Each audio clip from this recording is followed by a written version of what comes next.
And the mercy, there's only mercy in heaven. Mercy comes from God. And the devil has no knowledge of any kind of mercy. He's totally against that. Psalms 36:5, Thy mercy, O Lord, is in the heavens. It's definitely not in hell. And in Psalm 74:20 it says, For the dark places of the earth are full of the habitations of cruelty. It's just a cruel, miserable, horrible place that you have to endure. You have to endure all these things. Another thing was, God has made mankind the highest form of creation. He has made us the highest form of His creation. And these demons were the lowest form of creation. And as man, we work hard to get ahead in life. We better ourselves. We study and all the things we do. And here in hell, your life is run by a demon. This creature that has a zero IQ. Absolute ignorant creature that all they know is hatred for God and hatred for you and torture. That's all they know, and they run your life, and you can't do anything about it. And there's scriptures about that. The humiliation that you have to endure, that this thing is going to run my life and I can't stop it. In Isaiah 5:14 it says, Therefore hell hath enlarged herself and opened her mouth without measure, and the mighty man shall be humbled. Isaiah 57:9 talks about being debased into the lowest hell. And Ezekiel 32:24 talks about enduring shame in the pit. And on they go. But that was a horrible thing to have your life run by these creatures that have no mercy for you whatsoever. I was laying in the cell and it went dark. Pitch black. I mean, a darkness which I have never, ever felt before. And I've been down in caves and things, way down in iron mines and so forth in Arizona, and there was a blackness that you couldn't even imagine. And I managed to crawl out. Somehow I was able to crawl, and they let me, apparently. And I remembered where the door was, and so I crawled towards it and felt my way, and I got outside the cell. And I looked one direction, and all black, and all I heard was screams. People, billions of people screaming in this place. I knew there were billions. And it was so loud. If you ever heard somebody scream before, it's so annoying to hear a scream. You know, it's just, well, to hear billions of people screaming, you can't believe how that affects your mind. You can't stand it. You want to hold your ears, but it's so loud and penetrating, you can't get away from the screams. And the fear that overcomes you is unbelievable. Because it's dominated by fear. There is no presence of God in this place. So you have to endure the fear and the torment and the blackness. You can't see anything. You can't even see now what's coming up against you. And then Scripture talks about the darkness. Psalms 88:6, in darkness in the deep. Revelation 16:10, full of darkness. Jude 13, blackness of darkness forever. And there's a darkness which may be felt in Exodus 10:21. You could feel this darkness. And the fear, though, I've got to tell you, was so powerful, gripped you. It's like if you've ever seen some scary movie where the fear jumps up in your throat that second, if you can take that times at least 1,000 and hold it there, that's how you stay all the time. And I know something about fear. At one point, I used to surf when I was young, kid. I still do, actually, once in a while. But when I was really young, we were in Cocoa, Florida, surfing, and there was a school of sharks came all around us. And about a 9-foot tiger shark came up and bit my board right in half. And it grabbed me by the leg and pulled me down. And so my leg was in the mouth of this giant shark. And I wasn't a Christian then. This was before I was even saved. And all of a sudden it let me go. I know God open that shark's mouth. But for the few moments, the fear that comes into you is absolutely overwhelming. I don't know if anybody ever saw Jaws and remember that old movie, but that was nothing compared to actually going through it. The fear was terrifying. And the guy next to me, just a couple of feet away, the shark ripped his leg right off. And they drug him up on the beach and blood everywhere, and he was screaming and had no leg.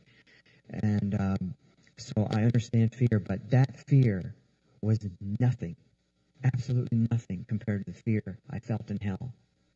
No comparison at all. And I think that was one of the greatest fears we could experience on the earth. So these are some of the things you have to endure in hell. It says in Isaiah 24:17, fear and the pit and the snare are upon thee, and noise of the fear. Even the noise it's talked about.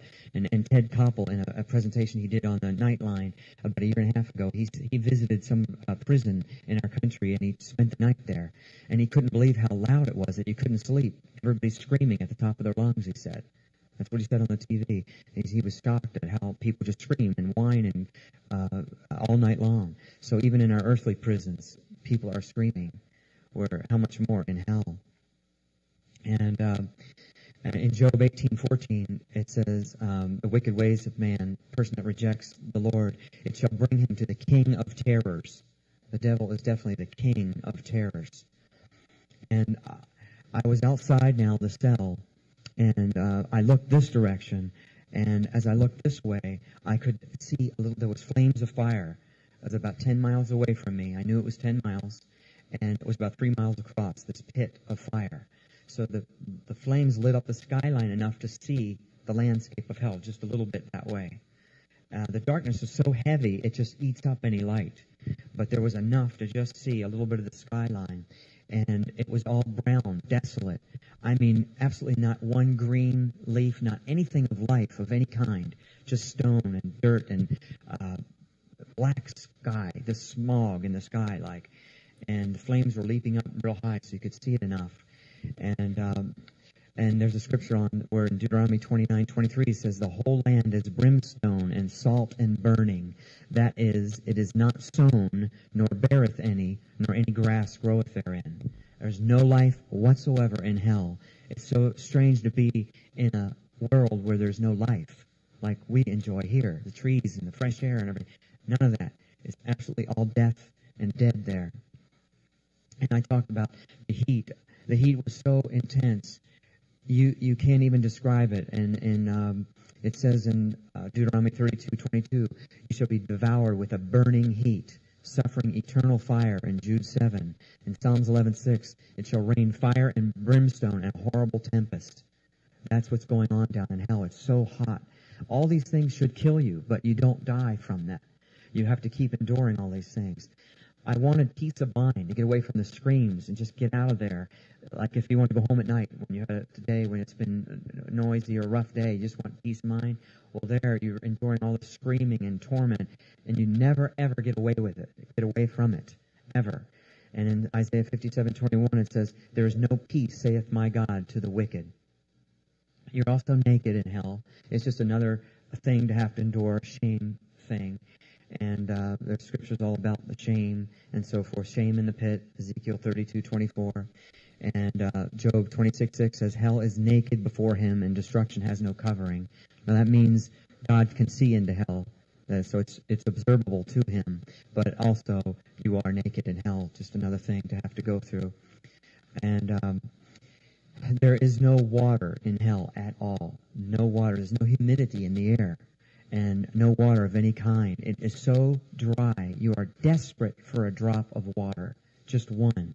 Just like the scripture says in Luke 16:23 and 24, the rich man said, and in hell he lifted up his eyes, being in torments, and seeing Abraham afar off, and Lazarus in his bosom. And he cried and said, Father Abraham, have mercy on me, and send Lazarus, that he may dip the tip of his finger in water, and cool my tongue, for I am tormented in this flame. But Abraham said, Son, remember, and he went on to talk about his brothers and so forth. But a couple points in the scripture, he wanted him to just dip the tip of his finger in water just to get one drop. That would have been precious. One drop. But you never, ever get a drop. It's hard to imagine how dry your mouth is. If you can imagine doing a marathon run through Death Valley and having cotton in your mouth and staying there for days, and it just continues like that. Just dry, absolute, desperate for a drop of water. Another thing in the scripture quickly it revealed to me was we knew there was a great gulf fixed between them in hell and between paradise and Hades. And the rich man saw Abraham a great far off.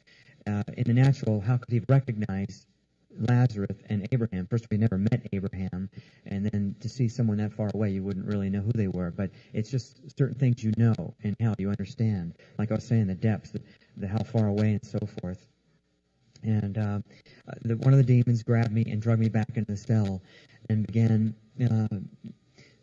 all these torments again, which I'd really hate to talk about that part because I just don't like to have to relive the torment. But they began to crush my skull. One demon grabbed me and tried to crush my head, and I was screaming and begging for mercy, and no mercy. About this time, they each grabbed an arm and a leg and were about to tear off my legs and arms. And I thought, I can't endure this. I can't endure this. And something grabbed me all of a sudden and pulled me out of the cell. I know it was the Lord, but then I didn't know that. I was there as an unsaved person, so I didn't know these things. I just went there just as if I had never accepted the Lord. And I was placed over next to the fire that I had seen. I was standing alongside that pit. And I was beneath a cavern, like a giant cave, tunnel going up. And alongside the fire, I could see through the flames just enough to see bodies, people in the fire, screaming for mercy, burning in this place. And I knew I didn't want to go in there. The pain I endured already was bad enough, but the heat and the flame I knew was worse. And these people were begging to get out, and there were these big creatures lined all around the edge of it. And as the people clawed up trying to get out, they would be shoved back in to the fire and not allowed out. And I thought, oh, this place is so horrible and horrendous. All this is going on at the same time. You're thirsty and you're hungry and you're exhausted. You don't get to sleep in hell either. You need sleep just like you would now. Your body needs sleep. Revelation 14:11 says, "And the smoke of their torment ascends up forever and ever, and they have no rest day nor night." You never get to sleep. If you can imagine how that is, never sleeping. And the water again, Zechariah 9:11, the prisoners out of the pit where there is no water, absolutely no water in hell. I knew that hell's location is in the center of the earth. That's where it's at, in the center of the earth. I understood that I was about 3,700 miles deep in the earth. And we know that the earth's diameter is 8,000 miles, so halfway would be about 4,000. I was about 3,700 miles down.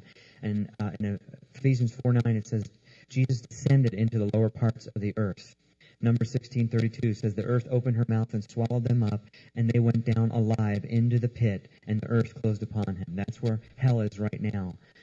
Later, hell and death will be cast into the lake of fire, and it says that'll be cast into outer darkness. That's after Judgment Day, but right now it is in the earth.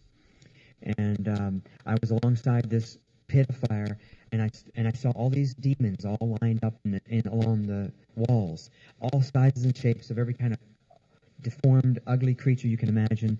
There were all twisted, deformed creatures, huge ones, small ones. There were giant spiders, huge spiders this big, and rats and snakes and worms, because the Bible talks about worms that cover thee, Isaiah 14:11. There were all kind of abominable creatures everywhere, and they seem to be chained. They seem to be chained to the walls. And I wonder why these things are chained to the walls. I didn't understand that. But there's a scripture on that where Jude 6 says, "And the angels which kept not their first estate, but left their own habitation, he hath reserved in everlasting chains under darkness unto the judgment of the great day."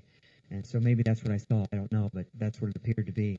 And I was glad because I didn't want them to get to me. They all hated me with a passion.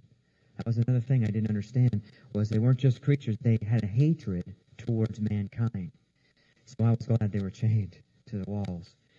And I began to ascend up this pit, this tunnel, and leave the flames, so it got darker. But I could see all these demons along the walls, and they had such awesome power. I thought, who could fight off these creatures? No one could fight these things. But yet that fear was so overwhelming. I just couldn't even stand tolerating this fear. But the worst thing in hell, worse than the torments and everything else, was I understood, first of all, that there was a life going on up here on the earth, and that people up here most people had no idea that this world exists down here. They don't even know this is a real world down here, and there's billions of people suffering and begging for one chance if they had an opportunity to get out. They never get a chance to get out. And being mad at themselves for not taking the opportunity to have received Jesus. That you are stuck there forever. This is the worst thing about hell, was that there was absolutely no hope of ever getting out. I understood that. I grasped eternity. I could understand eternity. Here we can't quite get a hold of it. I understood it. But I knew that I would be there forever and ever and ever and have no hope of getting out. And I thought about my wife, that I could never get to my wife. And I've always told her, if we were ever separated, any kind of earthquake or something horrible, I said, I'll get to you. I will find you. I'll get to you if we're ever apart. And I couldn't get to her. I could never see her again. And she would never have any idea where I was. And I just could never, ever talk to her again. And that thought just absolutely bothered me terribly, to not be able to talk to her, get to her, and for her to not know where I was, and have no hope in it.